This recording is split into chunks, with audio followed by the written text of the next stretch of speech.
A very good morning to all the participants, session chair of this session. It's my privilege to present the paper with the title Quantifying Frequency Component using combined approach of discrete wavelet transform and power spectrum peak analysis for SSBEP based BCI system. And the paper ID is 806. These are the outlines of my presentation. Introduction to brain computer interface. Introduction on SSBEP based BCI system. SSBEP detection based on the discrete wavelet transform. Result and finally conclusion and the future work.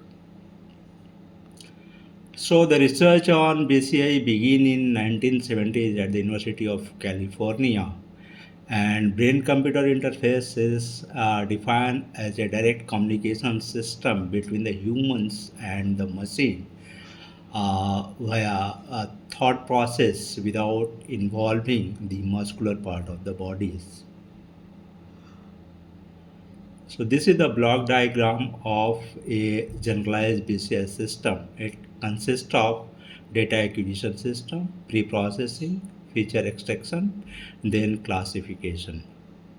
Data acquisition system acquire the data recorded from the scalp of the brain. Then the recorded EEG signal is filtered or cleaned by means of pre-processing technique, where we are using various advanced signal processing technique and filtering technique just to minimize the artifacts or to minimize the noise from the recorded EEG signals. Then we are extracting the features, and that feature we are using as a command to control some devices.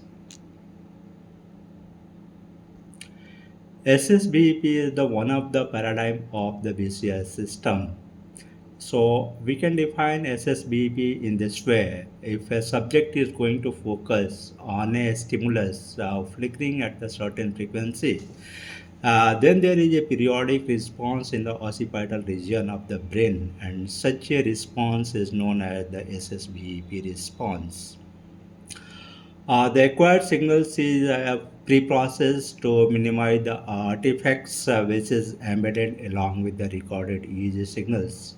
And after minimizing the artifacts and the noise, we are extracting the features, and features is used as a command to control the device. So for experimental purpose, we have used the data set which is available online, and in this data set, the signals is recorded by placing one electrode on the opposite position of the brain, and the stimulus frequency used for the recording is 6 Hz, 6.5, 7, 7.5, 8.2, 9.3, and 10 Hz. The total number of subject participated during the recording is 4, and the total number of trials of the recording is 21 trials. Each trial is taken from each stimulus frequency. And this graph shows the time domain representation of the recorded EEG signals, and the bottom one shows the frequency domain representation of the recorded EEG signals when the subject focus on the stimulus at the frequency of 10 Hz. So the main challenge with the SSBEP based BCI system is how to detect the frequency component from the recorded EEG signals.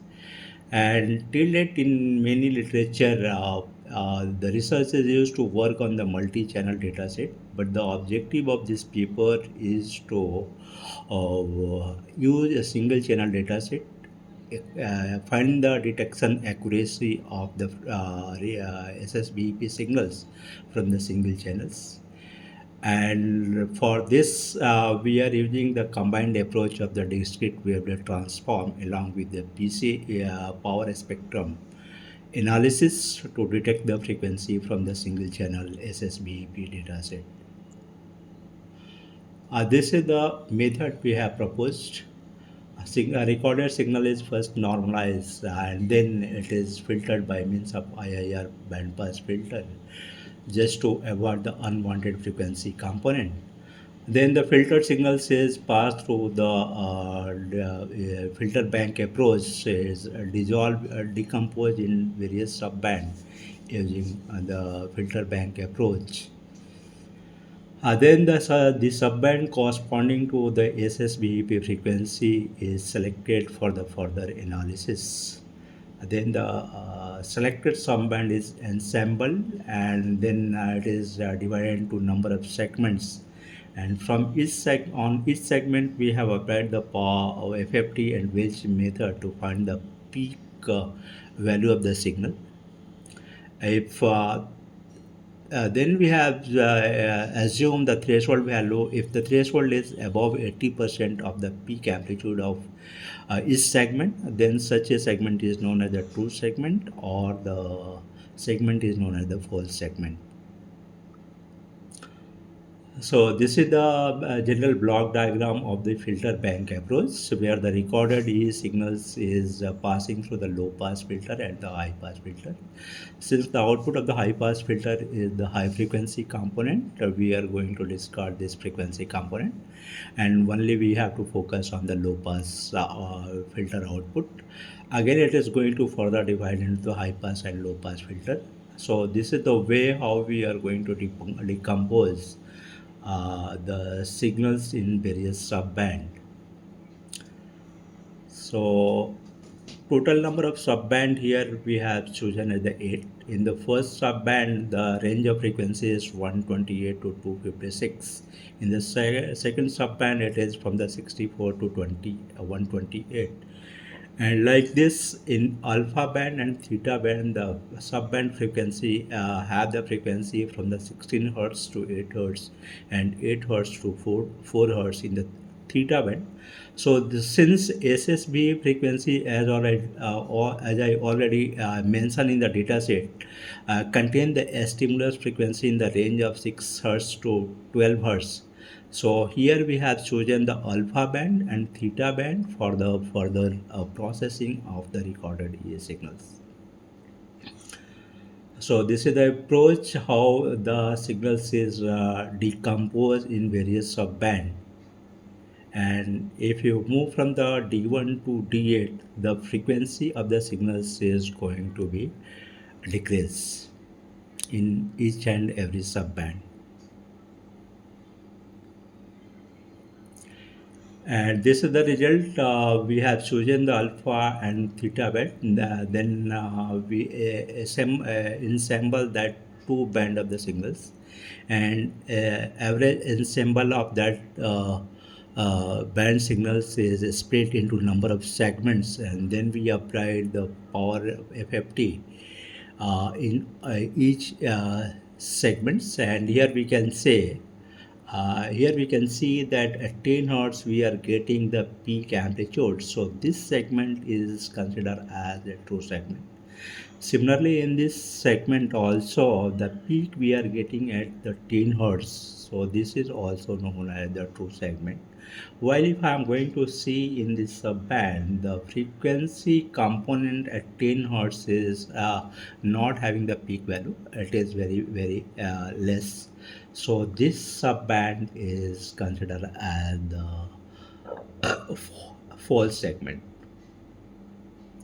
And this is the result we obtained by means of the Welch method. And throughout the experimental work, we have observed that Welch method is performing better as compared to the fast Fourier transform method to detect the frequency component. So this is the result of one subject when the subject is focusing at the stimulus frequency of 6 hertz. And simply if I am applying the Welch method on the raw EEG recorded signal, the accuracy was 91.10. But if I am applying a pre-process wavelet decomposition as a pre-processing technique, then we are applying the Welch method. The accuracy is improved from 91.10 to 93.45. And this way the average mean accuracy for subject 1 without applying wavelet as a pre-processing technique is 91.10, While once we pre-process this recorded EEG signal using the discrete wavelet transform, and then if I'm going to apply the Welch method on the selected subband, then the accuracy is improved by 93.45. The similar approach we have followed for all the subject, and we observe that accuracy is improved almost around 6 to 7% once we are applying a filter decomposition technique before applying the Welch method to detect the SSBB frequency component. This is the conclusion and the future work. The proposed method achieves more accuracy compared to the existing state of the art reported for single channel dataset. The discrete wavelet transform and power spectrum analysis is performing better as compared to simply calculation of power spectrum analysis on the filtered signals. We have also developed one prototype wheelchair using single channel SSBP dataset.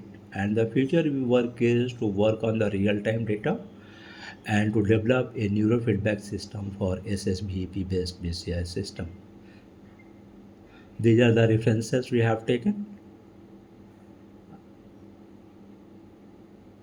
And this is one demonstration where we have developed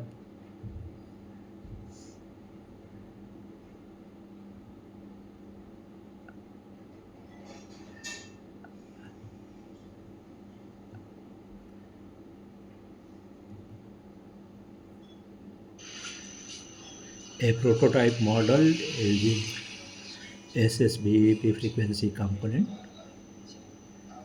We have detected the true frequency, and that frequency is used as a command to move the wheelchair forward and backward. That's all. Thank you, everyone. Thank you. If any questions and query, please ask me. It's my privilege for to reply your answer. Thank you.